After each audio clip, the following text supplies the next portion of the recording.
அனைவருக்கும் வணக்கம்.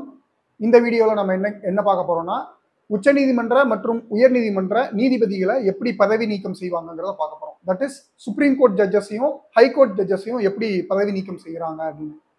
கான்ஸ்டியூஷன்ல எந்த இடத்துலையுமே இப்படிதான் பதவி நீக்கம் செய்யணும் அப்படின்னு குறிப்பு இல்லை. ஆனா அதுக்கு மாறாக ஒரு ஜுடிஷியல் ப்ரொசீஜர் 1963ல எப்படி ரிமூவ் பண்ணணும் அப்படிங்கிறத சொல்லியிருக்கிறாங்க. இது ரிமூவ் பண்றதை பார்க்கறதுக்கு நம்ம வெறும் 6 பாயிண்ட்ல இது நம்ம படிச்சிடலாம். ஃபர்ஸ்ட் வந்து பாத்தீங்கன்னா, 2 அவையில ஏதோ ஒரு அவை வந்து இதை இனிஷியேட் பண்ணணும். அதை இனிஷியேட் பண்றதுக்கு லோக்சபாவா இருந்தா மினிமம் 100 பேர் வேணும், ராஜ்யசபாவா இருந்தா மினிமம் 50 பேர் வேணும்.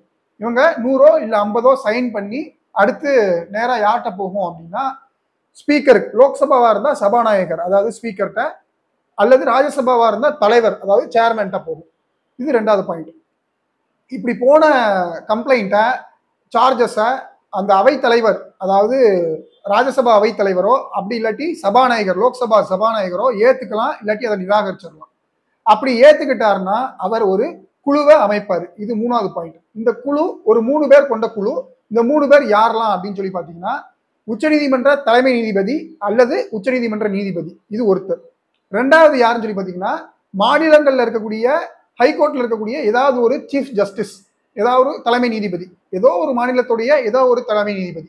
3வது யாருன்னு பாத்தீங்கன்னா ஒரு டிஸ்டிங்கிஸ்ட் ஜூரிஸ்ட். அப்படின்னா தகுதி வாய்ந்த அந்த ஸ்பீக்கருக்கோ சேர்மேனுக்கோ யாரு கரெக்டா இருக்கும் ஆப்டா இருக்கும் தோணுதோ அவங்கள நியமிக்கலாம். இந்த 3 பேர் கொண்ட குழு வந்து ஒரு அறிக்கை சமர்ப்பிக்கும். அது 4வது பாயிண்ட். அந்த அறிக்கையில இவங்க மிஸ்பிஹேவியரோ இல்லது இன்கெப்பாசிட்டி அப்படின்னு சொல்லி தகவல் வந்துருச்சுன்னா, அதாவது இவங்க தவறாக நடந்திருக்காங்க, நிறைய மோசடி வேலைகளில் ஈடுபட்டிருக்காங்க அப்படின்னோ, இல்லாட்டி இவங்களுக்கு அதுக்கு தகுதி இல்லை அப்படிங்கிற குற்றச்சாட்டு ப்ரூவ் ஆகி வந்துருச்சுன்னா இது 4வது பாயிண்டா எடுத்துப்போம். 5வதாக என்ன ஆகும் அப்படின்னா, இது வாக்கெடுப்புக்கு போகும். 2 அவைகள்லையும் வாக்கெடுப்பு போகும். தனித்தனியாக தான் போகும். முதல்ல லோக்சபாக்கோ ராஜ்யசபாக்கோ இல்லாட்டி ராஜ்யசபாக்கோ லோக்சபாக்கோ மாத்தி மாத்தி எப்படினாலும் போகலாம். ஆனா இப்ப அப்படி போகிறப்ப வாக்கெடுப்புக்கு போறப்ப இங்க ஒரு சிறப்பு பெரும்பான்மை வேணும். சிறப்பு பெரும்பான்மை அப்படிங்கிறது ஸ்பெஷல் மெஜாரிட்டி. இந்த கேஸ்ல ஸ்பெஷல் மெஜாரிட்டி அப்படிங்கிறது மொத்த அவை எண்ணிக்கையில 50% மேல எல்லாரும் பதவி நீக்கம் செய்ய சொல்லி வாக்களிக்கணும். அது ஒரு பாயிண்ட். 2வது டோட்டல் மெம்பர்ஷிப்ல 2/3 மெம்பர் பிரசன்ட் அண்ட் ஓட்டிங், அதாவது 3/2 பங்கு மக்கள் வந்து சபையில இருக்கக்கூடிய உறுப்பினர்கள் வந்து அங்க அவைக்கு பிரசன்ட் ஆகி ஓட் பண்ணணும். இந்த 2 கண்டிஷனும் சாட்டிஸ்ஃபை ஆச்சுன்னா அது சிறப்பு பெரும்பான்மைன்னு சொல்லுவாங்க. இந்த ஸ்பெஷல் மெஜாரிட்டி 5வது பாயிண்ட். 6வது பாயிண்ட், இந்த மெஜாரிட்டி கையொப்பமாகி பிரசிடென்ட் கையில போகும். இந்திய குடியரசுத் தலைவர் அதாவது பிரசிடென்ட் என்ன பண்ணுவாருன்னா, உச்சநீதிமன்ற நீதிபதியோ இல்லாட்டி குற்றம் சாட்டப்பட்ட உயர்நீதிமன்ற நீதிபதியோ பதவி நீக்கம் செய்யலாம். இந்தியாவில் இதுவரைக்கும் ஏதாவது சுப்ரீம் கோர்ட் ஜட்ஜியோ ஹைகோர்ட் ஜட்ஜியோ பதவி நீக்கம் செஞ்சிருக்காங்களா அப்படின்னு சொல்லி கேட்டீங்கன்னா, இந்த இம்பீச்மெண்ட் ப்ராசஸ் மூலியமாக யாரையுமே இது வரைக்கும் பதவி நீக்கம் செய்யல.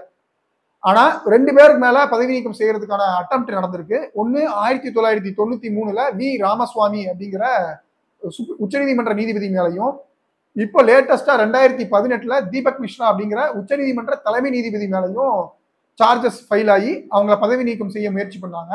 ஆனா இது இனிஷியல் ஸ்டேஜஸ்லயே தோத்து போயிருச்சு. ஸோ தட் இந்தியாவில் இது வரைக்கும் யாருமே இந்த ஃபுல் ப்ராசஸ் கம்ப்ளீட் ஆகி பதவி நீக்கம் செய்யப்படலை.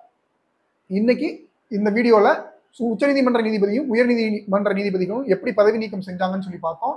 மீண்டும் அடுத்த வீடியோல உங்களை சந்திக்கிறேன். நன்றி, வணக்கம்.